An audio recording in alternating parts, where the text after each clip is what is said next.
Commentaire du livre de la Rahmania, 6e partie. Le fonctionnaire de la nappe, suite. Une autre règle exposée par l'auteur veut qu'il n'emporte rien des aliments. Cela signifie que celui qui est invité à manger ne doit rien emporter de la nourriture. L'expression « il n'en emporte rien » ne contient pas une défense, car toute défense suppose une chose illicite. Ibn al-Hamad a dit « Après avoir mangé, n'emporte rien de la nourriture, car ce serait une faute. » L'auteur du Madkhal a dit que l'invité ne donne d'aliments à personne sans la permission du maître de la maison. Qu'il n'imite pas les personnes mal élevées qui prennent ce qu'elles peuvent des aliments, les cachent sous leurs habits avec ruse et arrivés chez elles les sortent. Ce serait un vol qui ferait manger injustement le bien d'autrui. Vers 1239 à 1242. Mâche longtemps, jeune homme, converse selon tes connaissances, ne penche pas la tête, c'est une règle, en la mettant sur les plats. Commentaire. Abu Abdallah dit dans le Madkhal, il faut qu'il mâche longtemps les aliments. C'est la sunna qui le demande. Le mot'oul du texte renferme l'ordre de prolonger dans le sens de faire durer longtemps la mastication. Cette durée est motivée par l'utilité que cette prolongation présente pour favoriser la digestion des aliments et aussi pour se conformer à la tradition du prophète, ce qui est aussi un avantage. Qu'il converse en mangeant signifie que celui qui mange ne doit pas abandonner la conversation pendant quelque temps. Il doit au contraire parler selon ses moyens et selon ce qu'exigent les circonstances, des questions qui se rapportent à la religion ou à d'autres sujets. C'est ainsi que faisaient les pieux anciens. Laisser tomber la conversation durant le repas est une action contraire à la coutume et une innovation. Pratiquer l'affabilité en mangeant, c'est mettre un homme fort à côté d'un homme fort. Ibn Hamad a dit « Ne parle pas trop non plus en mangeant, ce serait aussi une innovation parce que tu empêcherais ton convive de manger. » Le mieux est de prendre un moyen terme selon le hadith qui fait dire au prophète « En toute chose, celle du milieu est la meilleure. » Ibn Hamad a dit « En mangeant, sois affable envers tous et non pas silencieux comme un animal ou des troupeaux qui paissent. » Les mots ne baissent pas la tête renferment une défense. L'invité ne doit pas pencher la tête sur les plats pendant qu'il mange de peur qu'il ne tombe dans le plat quelque chose de ce qu'il a dans la bouche, surtout si c'est chaud. Il pourrait se brûler ou brûler son voisin. Ibn Hamad dit dans le Madkhal, surtout s'il a un gros turban, car ainsi il empêcherait de manger ceux qui sont à table avec lui, et de plus, cela est contraire à la sunna. Dans le Qamous, le mot ta'ta rashu signifie lever la tête et la baisser. Vers 1243 à 1246.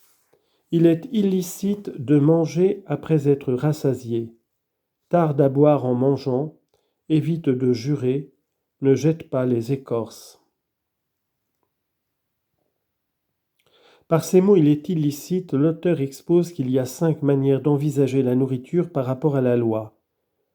La nourriture peut être illicite, haram, blâmable, makrouh, permise ou indifférente, mubah, recommandée, mandoub, obligatoire, wajib. Est défendu de trop manger jusqu'à satiété, et cela à cause d'inconvénients et de maladies. Un hadith rapporte que toute maladie a sa cause dans l'indigestion. Ibn Hamad dit dans la Lamia, la 7e règle est que le ventre plein cause la maladie. Il est défendu de rien prendre, prends garde de ne rien emporter en cachette. Est blâmable de dépasser légèrement la satiété de manière à ne pas nuire à la santé. Ainsi que le dit Ibn Hamad, la 6e règle est que dépasser légèrement la mesure est blâmable. Cela porte au sommeil et à la lourdeur.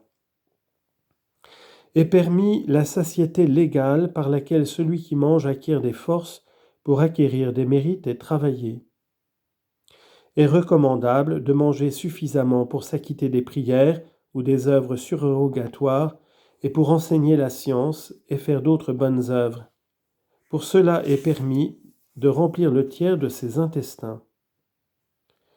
Est obligatoire de prendre la quantité suffisante pour accomplir les obligations imposées de Dieu. La règle veut que l'on soit obligé de prendre assez de nourriture pour être capable de satisfaire à ses obligations. Cette quantité en effet est nécessaire pour conserver et entretenir l'organisme. Conclusion.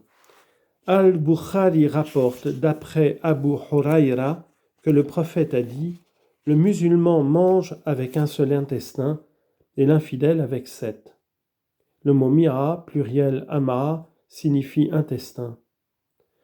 Les commentateurs grammairiens expliquent que les intestins du ventre ont 18 pans. Le tiers est 6 pans.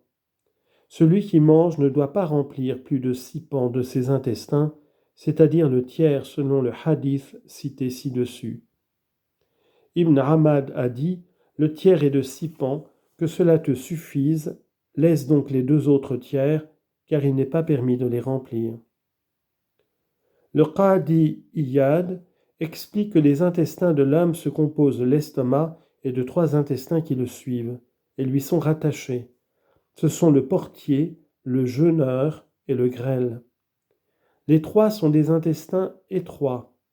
Il y a ensuite 3 gros intestins, le borgne, le côlon et le rectum, lequel est terminé par l'anus.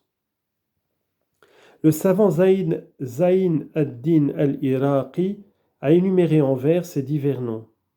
Chaque homme a 7 intestins, l'estomac et son portier, et le jeûneur, le grêle, ensuite le borgne, le côlon et le rectum, qui est le débouché des aliments. Voici l'explication du hadith précédent. L'infidèle, parce qu'il mange gloutonnement, ne se rassasie qu'en remplissant ses 7 intestins. Le croyant, à cause de la pratique du renoncement, est rassasié par la réplétion d'un seul intestin.